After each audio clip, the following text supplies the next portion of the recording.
Alhamdulillahi Rabbil Alamin.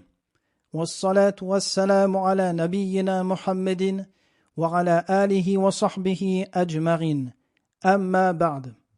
Nous poursuivons aujourd'hui l'étude de la jurisprudence simplifiée du jeûne du mois de Ramadan. Dans la leçon d'aujourd'hui, nous allons aborder un point extrêmement important.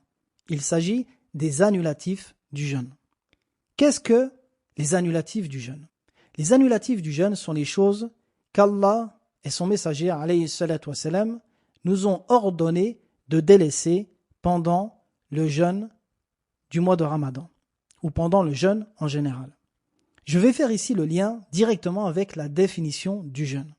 Rappelez-vous, dans la première leçon, nous avons dit que le jeûne, dans le langage de la législation, c'est le fait de s'abstenir de boire, de manger et d'avoir des rapports de l'aube jusqu'au coucher du soleil. Eh bien, sachez que ces trois choses, boire, manger et avoir des rapports, sont ce qu'on appelle les annulatifs principaux du jeûne.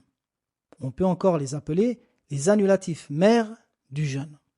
C'est-à-dire que quiconque boirait ou mangerait ou aurait des rapports pendant la journée du mois de Ramadan, eh bien son jeûne serait caduc. Également, ces annulatifs sont communs pour tous les types de jeûne. Très bien. Sachez que les annulatifs du jeûne sont de deux catégories. Des annulatifs qui sont communs, qui sont sujets à consensus chez les savants. Il s'agit des trois annulatifs que nous avons mentionnés précédemment. Boire, manger et avoir des rapports. Ensuite, de ces trois annulatifs, par l'analogie, les savants ont déduit d'autres annulatifs. Pourquoi? Car ils ont le même jugement, le même caractère que ceux-ci. Un exemple, manger. Manger, c'est le fait de faire rentrer de la nourriture dans sa bouche jusqu'à son ventre. Partant de là, les savants ont dit que toute chose que nous allons faire rentrer dans notre bouche jusqu'à notre ventre a le même jugement que la nourriture. Encore par l'analogie, les savants ont dit que la nourriture, c'est ce qui nourrit le corps et lui donne de l'énergie. Par l'analogie, ils ont dit donc les perfusions qui se substituent à la nourriture chez le patient, chez la personne malade, également ont le même jugement que la nourriture. Eh bien, vous comprenez de là que de ces trois fondements, qui sont les trois fondements annulatifs du jeûne, les savants ont déduit d'autres annulatifs. Je précise ici que dans ces annulatifs, vous allez trouver des choses qui sont sujettes à consensus et d'autres non. Je vais mentionner seulement ici quelques annulatifs qui sont des annulatifs chez la majorité des savants. Donc on a dit les trois annulatifs principaux qui sont les annulatifs mères sont la nourriture, la boisson et les rapports. Très bien. Dans la nourriture, les savants ont vu que toute chose qui rentrerait par notre bouche jusqu'à notre ventre serait également un annulatif. Il aurait le même jugement que la nourriture. Donc une personne qui, par exemple, va avaler un morceau de bois, un morceau de gomme, un ongle, une pierre ou quoi que ce soit, ceci invaliderait son jeûne. Très bien. On peut mentionner également, comme je l'ai dit, les perfusions. Plus précisément, les perfusions parentérales. Les perfusions parentérales sont les perfusions qui se substituent à la nourriture, partiellement ou totalement. Donc une personne qui serait hospitalisée pendant une journée des jours du mois de Ramadan, qui subirait une perfusion, celle-ci se substituerait en partie ou totalement à sa nourriture, et bien son jeûne serait caduc. Certains savants rentrent également dans ce même jugement les anesthésies générales par exemple, ou les anesthésies qui sont liées directement aux organes vitaux. Quant aux anesthésies qui sont locales, comme l'anesthésie par exemple d'un doigt ou de la gencive, certains savants voient que ceci ne rentre pas dans les annulatifs. Très bien, maintenant les annulatifs qui ressemblent à la boisson. On peut mentionner la fumée. Celui qui fumerait pendant le jour du mois de Ramadan, eh bien son jeûne serait caduc. On peut mentionner également les perfusions, car il y a des perfusions également qui hydratent le patient. On peut mentionner dernièrement les gouttes que l'on se met dans les yeux, lorsque celles-ci descendent jusqu'à la gorge et jusqu'au ventre. Très bien. Le dernier annulatif, mère, est les rapports intimes. Toute personne qui aurait des rapports avec son épouse pendant le jour, eh bien son jeûne est caduc. Mais également, il doit s'acquitter d'une expiation que je mentionnerai dans les leçons suivantes, Inch'Allah. Sachez que le rapport annule le jeûne, peu importe sa durée, peu importe sa forme. C'est-à-dire qu'à partir du moment où l'homme pénètre sa femme, son jeûne est caduc. Vu l'importance du sujet ici, je serai obligé d'employer des termes explicites. Et comme c'est venu dans un hadith, « Inna Allaha la yastahyi min al-haqq ». Donc ici, il n'y a pas de honte dans la religion, car ceci fait partie de la jurisprudence de nos adorations, liée directement à nos actions dans la vie de tous les jours. Très bien, donc, on l'a dit, tout type de rapport va annuler le jeûne. À partir du moment où la personne pénétrait sa femme, qu'il éjacule ou non, son jeûne à lui comme à elle est caduc. Très bien. Maintenant, par l'analogie, quelles sont les choses que les savants ont mentionnées comme ayant le même jugement que les rapports? Je vais vous donner ici une règle simple. Cette règle est toute éjaculation, chez l'homme comme la femme, provoquée par une action volontaire de l'homme ou de la femme, annule le jeûne.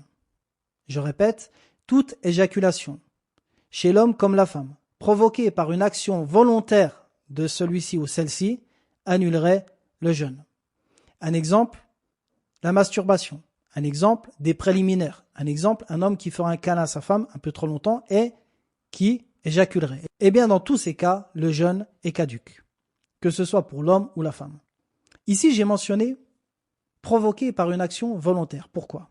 Car dans certains cas, l'éjaculation peut venir sans cause particulière, ou du moins sans que la personne ait fait de cause. Un exemple, une personne qui ferait une sieste pendant la journée. Dans cette sieste, il aurait un rêve érotique ou un rêve particulier qui entraînerait une éjaculation. Eh bien, son jeûne est valide. Il continue de jeûner, il se contentera de faire le rousl avant de prier et il continue de jeûner et son jeûne est valide. Un autre exemple également que les savants mentionnent, le cas d'une personne qui aurait des pensées récurrentes, des désirs pendant la journée. Il chasserait ces pensées, mais celles-ci reviendraient et entraîneraient une éjaculation. Eh bien également son jeûne est valide. Pourquoi? Car cette action n'est pas volontaire de sa part. Il est victime de ses pensées. Eh bien en aucun cas cela annule son jeûne. Donc on a dit ici une éjaculation provoquée par une action volontaire comme des caresses, comme des baisers, comme la masturbation et ainsi de suite. Tous ces cas annulent le jeûne. Très bien. Donc voici les annulatifs du jeûne de façon résumée qui sont liés directement à la nourriture, à la boisson et au rapport. Maintenant sachez qu'il existe deux autres annulatifs. Un qui est sujet à divergence assez grande et un qui est un annulatif chez la plupart des savants. Le premier des deux, celui qui est un annulatif pour la plupart des savants est le fait de se faire vomir. Attention, je dis le fait de se faire vomir et pas vomir. Comme c'est venu dans un hadith rapporté par Abu Huraira où le prophète alayhi salatu wassalam a dit « Man dhara'ahu al-qay fala qada alayhi wa man istaqa'a fa alayhi al-qada » dans le sens rapproché de ce hadith qui veut dire « Quiconque a vomi n'a pas à rattraper ce jour et quiconque se fait vomir doit rattraper ce jour. » Ou alayhi al-qada, c'est-à-dire qu'il doit rattraper, refaire ce jour. Donc une personne qui se ferait vomir pour une raison quelconque pendant la journée du mois de Ramadan devra rattraper son jeûne. Le deuxième des deux annulatifs celui-ci est sujet à grande divergence. Même si la majorité des savants voient qu'il n'est pas un annulatif. Il s'agit de la hijama. La hijama est un grand sujet de divergence. Et c'est pour ça que je vous enjoins vraiment à la délaisser par précaution. Lorsque la divergence est grande, quand bien même la majorité des savants verrait que celle-ci n'est pas un annulatif, mais l'école qui voit que celle-ci est un annulatif ont beaucoup de preuves avec eux également.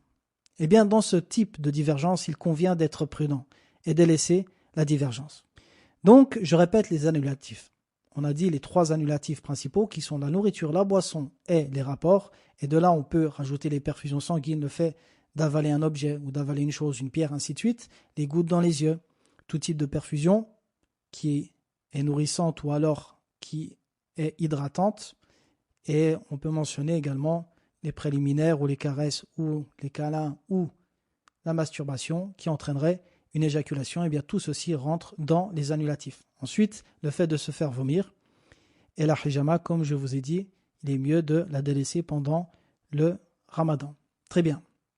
Tous ces annulatifs donc doivent être délaissés de l'aube jusqu'au coucher du soleil. Une fois le soleil couché, vous pouvez accomplir toutes ces choses sans problème. Très bien. Une question importante ici. Quelqu'un pourrait me dire, j'ai mangé par omission, j'ai bu par oubli. Quel est le jugement de mon jeûne? Le jugement de son jeûne est qu'il est valide. Et ceci pour une règle simple. Cette règle stipule que aucune de ces choses mentionnées précédemment annule le jeûne jusqu'à ce que 3 choses soient réunies. 3 choses chez la personne qui a commis cet annulatif. La première est que cette personne se rappelle qu'elle était en état de jeûne. La deuxième est que cette personne fasse cette chose volontairement. La troisième est que cette personne sache que cette chose est un annulatif. Donc ici, il y a 3 choses qui doivent être réunies pour que ces choses soient des annulatifs. Pour que les annulatifs, du moins, annulent son jeûne. Le fait qu'il se rappelle. La deuxième, le fait qu'il le veuille, qu'il fasse cela volontairement. Et la troisième, le fait qu'il sache que cela est un annulatif. Très bien, le premier point, qu'il se rappelle. Un exemple, une personne va manger parce qu'il a oublié. Eh bien, son jeûne est valide. Très bien, dans le cas d'une personne qui serait contrainte. Un exemple, une personne serait attaquée, des personnes l'attacheraient et lui forceraient à avaler de l'eau ou de la nourriture, eh bien son jeûne également est valide. Très bien. Le dernier cas, on a dit que la personne sache que ceci est un annulatif. On peut donner l'exemple d'une personne qui ferait une perfusion sans savoir que celle-ci est un annulatif, eh bien son jeûne également est valide. Donc voici les 3 choses à prendre en compte pour que l'annulatif soit effectif, pour que cette chose annule votre jeûne. Le fait qu'elle se rappelle qu'elle est en état de jeûne, le fait qu'elle ne soit pas contrainte, qu'elle fasse cela volontairement et dernièrement, le fait qu'elle sache que ceci est un annulatif. Et ceci est commun pour tous les annulatifs excepté les rapports. Les rapports sont le seul annulatif où on ne prend pas en compte ces 3 choses. Pourquoi? Parce que les rapports demandent des préliminaires. De 2, les rapports se font à 2 personnes. Et il est peu probable que 2 personnes, avec tous les préliminaires que ça demande, quand je parle de préliminaires ici, c'est-à-dire que il faut que les 2 personnes s'isolent, qu'elles se mettent dans un lieu propice pour faire cela. Et ensuite, le moment qui va se passer jusqu'à ce que les rapports commencent réellement, il est peu probable que 2 personnes fassent cela sans se rappeler qu'elles sont en état de jeûne, premièrement. De 2, il est peu probable qu'elles soient contraintes. Et dernièrement, le fait que la personne ignore que les rapports annulent le jeûne est également peu probable, car cette chose est connue par la majorité des musulmans, voire tous les musulmans, sans exception.